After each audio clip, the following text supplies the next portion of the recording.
बिस्मिल्लाहिर्रहमानिर्रहीम। आज के लेक्चर में हम माइक्रोबियल बायो इंजीनियरिंग या बायो इंजीनियर्ड माइक्रो ऑर्गेनिज़म्स के बारे में पढ़ेंगे कि हम माइक्रो ऑर्गेनिज़म्स को क्यों कर बायो इंजीनियरिंग कर सकते हैं या जेनेटिक इंजीनियरिंग हम उनकी क्यों करेंगे। So we will go through all this, या उसके क्या एडवांटेजेस हैं। सबसे पहले कि माइक्रोब्स की हिस्ट्री क्या है in their use in food.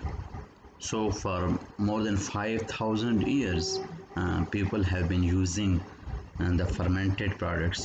यानी जानते हुए या न जानते हुए भी वो fermented अल्कोहलिक डेयरी और मीट वगैरह वेजिटेबल प्रोडक्ट्स यूज़ करते रहे। यानी उन्हें उस वक्त ये नहीं पता था कि फर्मेंटेशन हो रही है, प्रोसेस क्या है, but they used fermented products. Later on scientist ने ये डिस्कवर किया कि एक्चुअली फर्मेंटेशन का प्रोसेस हो रहा है इस फूड में by the help of certain micro organisms, जो कि इनका टेस्ट या फ्लेवर वगैरह चेंज कर रहा है या कोई प्रोडक्ट बना रहा है। अब एक माइक्रोब जो है वो किसी स्पेसिफिक फूड एरोमा या टेक्सचर के लिए रिस्पॉन्सिबल हो सकता है या टेस्ट डेवलप कर सकता है। So, a microbe responsible for a specific food can be isolated, identified, studied, and can be engineered for certain desired characteristics. आप एक उस पर्टिकुलर फूड में जो माइक्रो ऑर्गेनिज्म किसी ख़ास टेक्सचर, फ्लेवर वगैरह के लिए रिस्पॉन्सिबल है, आप उसको आइसोलेट करके स्टडी कर सकते हैं, आप उसको बायो इंजीनियर कर सकते हैं फॉर योर ओन पर्पसेस। तो बायोटेक्नोलॉजी के जो रिसेंट एडवांसेस हैं उन्होंने इन फूड स्ट्रेंस को इम्प्रूव किया है due to the genetic engineering. तो we will study few advantages of this genetic engineering in coming slides. Number one is the elimination of carcinogenic compounds.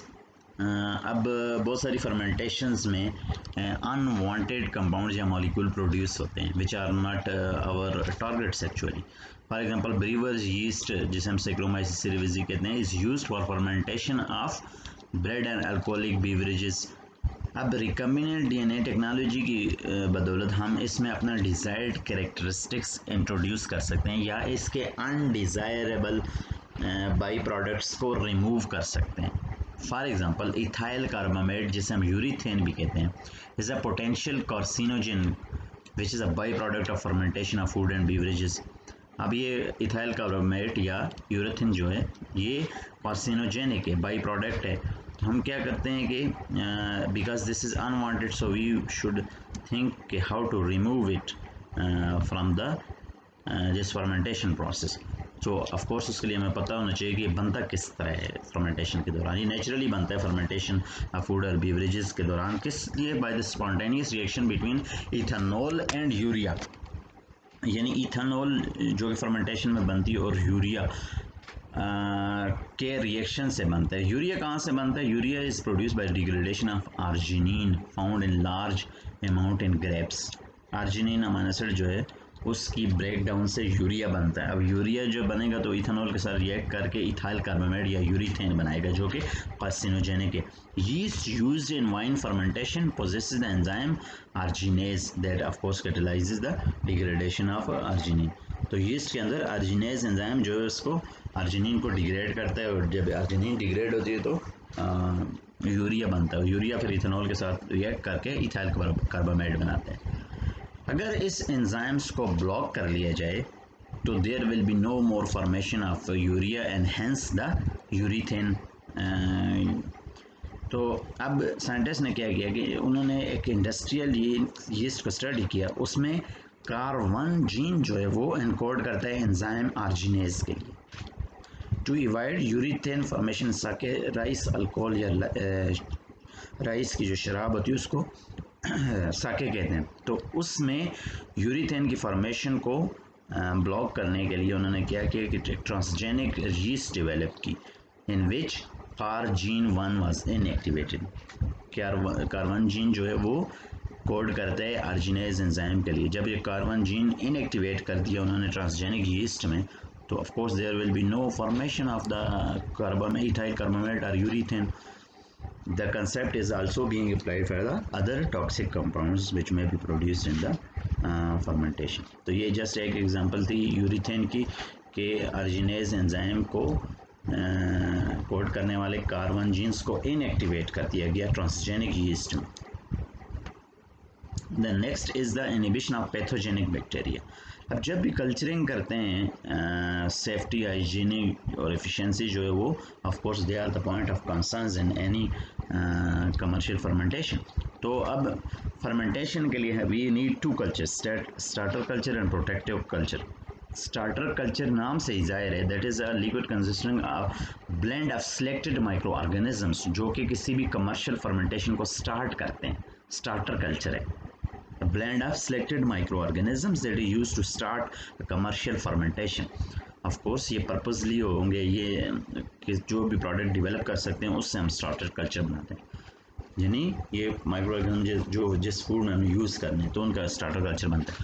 The difference between starter and protector is that starter culture is used to give food a desired aroma or texture. तो कोई desired properties introduce कर रहा है या बना रहा है, कोई प्रोडक्ट बना रहा है।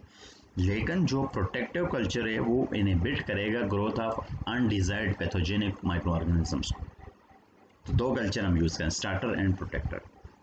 प्रैक्टिकलिटी के लिहाज से there are many problems associated with using two cultures, starter और प्रोटेक्टर अगर दोनों यूज़ करेंगे तो बहुत सारे प्रॉब्लम्स हैं, कंट्रोल, स्टेरिलाइजेशन वगैरह, या to avoid undesired compounds formation, ये थोड़ा सा प्रॉब्लमेटिक हो जाता है।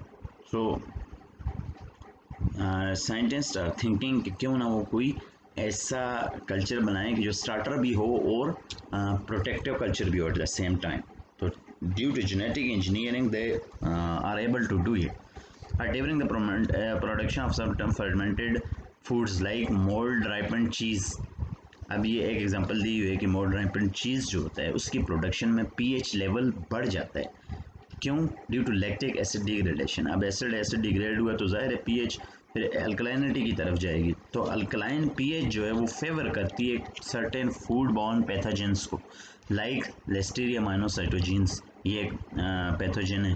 तो ये अल्कलाइन एनवायरनमेंट में थ्राइव करता है या फ्लरिश करता है। अब एक एंजाइम है lysozyme, that is effective agent for the inhibition of listeria in food. Lysozyme एक डिग्रेडिव एंजाइम है, वो इनहिबिटर के तौर पे एक्ट करता है लिस्टीरिया के। अब साइंटिस्ट ने क्या किया कि फ्रॉम इकोलाई बैक्टीरियोफेजेस उन्होंने gene responsible for lysozyme formation उनको आइसोलेट किया, in responsible for lysozyme formation and strain of the bacterium Lactococcus lactis, यानी इकोलाई से उन्होंने ये gene responsible for lysozyme formation E coli bacteriophages से आइसोलेट करके लैक्टोकोकस लैक्टिस में इंसर्ट किए। ट्रांसजेनिक बैक्टीरिया यानी transgenic Lactococcus lactis they were able to secrete lysozymes at high level. So Lactococcus lactis जो है उसको हम वो स्टार्टर और प्रोटेक्टिव कल्चर के तौर पे भी यूज़ करते हैं। तो ये एक दूसरी एग्जांपल हुई कि किस तरह आपने एक ही माइक्रो ऑर्गेनिज्म को यूज़ किया as a starter and protective culture. आपने जो जीन्स रिस्पॉन्सिबल थे फूड बॉर्न पैथोजन को इनएक्टिवेट करने के लिए, इनहिबिट करने के लिए, वो लैक्टोकोकस लैक्टिस में इंसर्ट किए, और लैक्टोकोकस लैक्टिस जो है अब can act as both starter and protective culture. Third जो इसकी एग्जांपल है वो नेचुरल स्वीटनर प्रोडक्शन है from micro organisms, of course from the engineered micro organisms. अब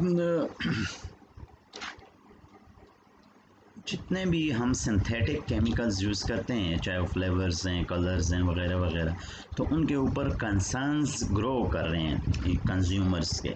फिर इनके बहुत सारे ड्रॉबैक्स हैं, हम आगे लास्ट लेक्चर्स में पढ़ भी चुके हैं डिटेल्स के ड्रॉबैक्स। तो अब ये इंक्रीजिंग कंसर्न्स को ओवरकम करने के लिए बायोफ्लेवर्स प्रोड्यूस किए जा रहे हैं। Bioflavours of course biological agent से आ रहे हैं और नेचुरल हैं। Production and extraction from plant is limited as compare to the use of specific engineer micro, यानी प्लांट्स, एनिमल्स या माइक्रो ऑर्गेनिज्म से नेचुरली भी बायोफ्लेवर्स प्रोड्यूस होते हैं, लेकिन वो लिमिटेड हैं, स्पेशली प्लांट्स से। तो अगर हम प्लांट्स वगैरह यूज़ करते हैं तो हम वो जेनेटिक रिसोर्सेज भी साथ साथ कंज्यूम्स कर रहे होते हैं। Biotechnological production of bioflavors using microorganisms has certain advantages. Microorganisms को अगर आप यूज़ करेंगे जेनेटिकली इंजीनियर्ड तो उसके एडवांटेजेस क्या हैं कि आप लार्ज स्केल पर प्रोडक्शन कर सकते हैं, आप प्लांट मटेरियल पे डिपेंडेंट नहीं होंगे और आप इस तरह आप नेचुरल रिसोर्सेज को प्रिजर्व कर रहे होंगे। अब एक एग्जांपल है इसमें नेचुरल स्वीटनर प्रोडक्शन की, या बायो स्वीटनर है ज़ाइलिटोल। ये प्लांट में भी प्रोड्यूस होते हैं और सम माइक्रो ऑर्गेनिजम्स में भी प्रोड्यूस होते हैं। It is a sugar alternative है, शुगर स्वीटनर सब्स्टिट्यूट है शुगर का। तो आप क्या कर सकते हैं कि you may use this xylitol as a sweetener, specially जो डायबिटिक पेशेंट्स होते हैं they prefer to use sweetener xylitol, क्योंकि ज़ाइलिटोल उनमें शुगर लेवल को इंक्रीज़ नहीं करता। अब ज़ाइलिटोल नाम से ज़ाहिर है that is an alcohol, actually xylose sugar से बनी ज़ाइलिटोल है।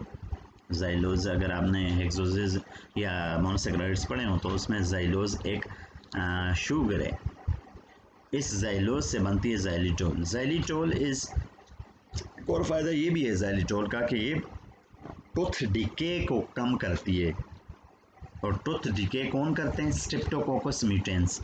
तो ज़ाइलिटोल जो है वो इनहिबिट करती है स्ट्रेप्टोकोकस म्यूटेंस बैक्टीरिया को, जो कि कैविटीज़ प्रोड्यूस करते हैं और टूथ्स को डिके करते हैं। अब जो कॉमन यीस्ट है जैसे हम सैक्रोमाइसिस सेरेविसी कहते हैं, इसका is considered the ideal micro organism for commercial production of xylitol from xylose. तो ये यीस्ट जो है कॉमन यीस्ट, इसको यूज़ किया जाता है ज़ाइलिटोल प्रोडक्शंस के लिए। लेकिन रिसर्चर्स आइसोलेटेड इसका जो कंसर्न जीन है ज़ाइल 1 या ज़ाइलोज रिडक्टेज जीन 1, साइंटिस्ट ने वो कैंडिडिया शेती से जो स्पीशी है कैंडिडिया शेती से आइसोलेट करके, कैंडिडिया शेती या कैंडिडिया शेती कहते हैं इसको, and introduced it into common yeast या Saccharomyces cerevisiae for successful production of xylitol. यानी कैंडिडिया स्पीशी से उन्होंने ज़ाइल 1 या ज़ाइलिटोल रिडक्टेज 1 जीन आइसोलेट करके कॉमन यीस्ट में इंसर्ट किया। तो जब ये सक्सेसफुली ट्रांसफॉर्म हो गए तो ज़ाइलिटोल प्रोडक्शन जो है वो सैक्रोमाइसिस सेरेविसी में स्टार्ट हो गई on a large scale.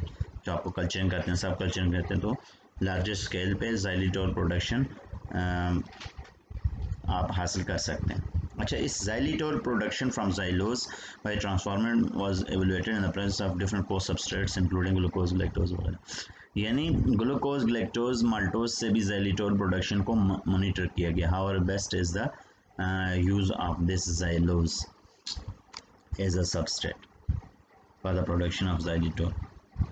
Next जो बायो इंजीनियर्ड माइक्रो ऑर्गेनिजम्स का एक एडवांटेज है वो है carotenoid production. Carotenoids you know that they are pigments, और बहुत सारी टाइप्स के कैरोटीनॉइड्स हो सकते हैं, माइक्रो ऑर्गेनिज्म प्लांट से प्रोड्यूस होते हैं।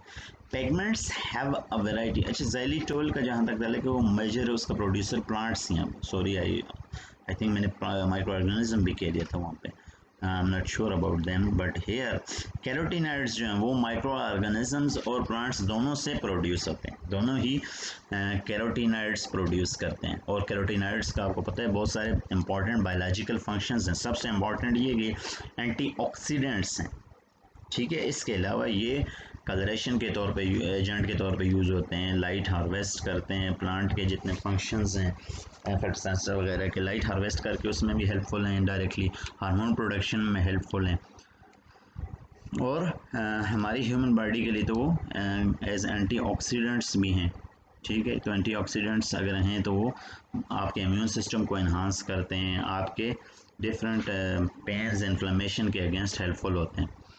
Carotenoids used as food colorants, animal feed supplements and as nutraceuticals. Nutraceuticals उसको कहते हैं कि ऐसे कंपाउंड जो न्यूट्रिएंट्स के साथ साथ मेडिसिनल इंपॉर्टेंस भी रखते हैं, तो उनको nutraceuticals कहते हैं। Carotenoids are also nutraceuticals. Carotenoids such as astaxanthin, carotenoids such as astaxanthin, beta carotene and lycopene have antioxidant properties.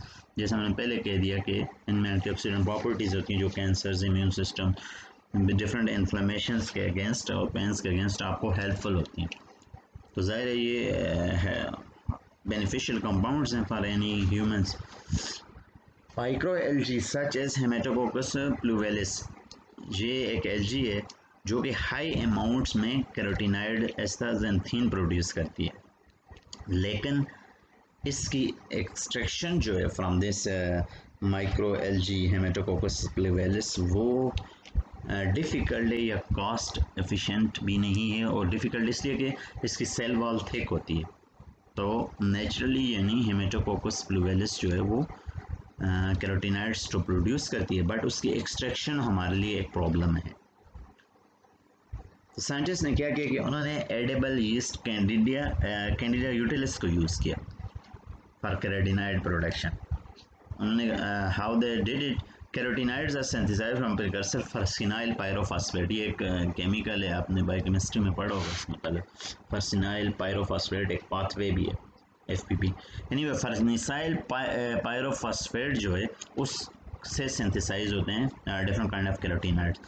Scientists developed de novo biosynthesis of carotenoid lycopene, beta-carotene, astaxanthin, and Candida utilis using cloned bacterial genes that code enzymes for the biosynthetic pathway। यानी इन्होंने क्या किया कि वो enzymes जो इस फर्निसाइल pyrophosphate pathway में use होते हैं वो इंट्रोड्यूस किए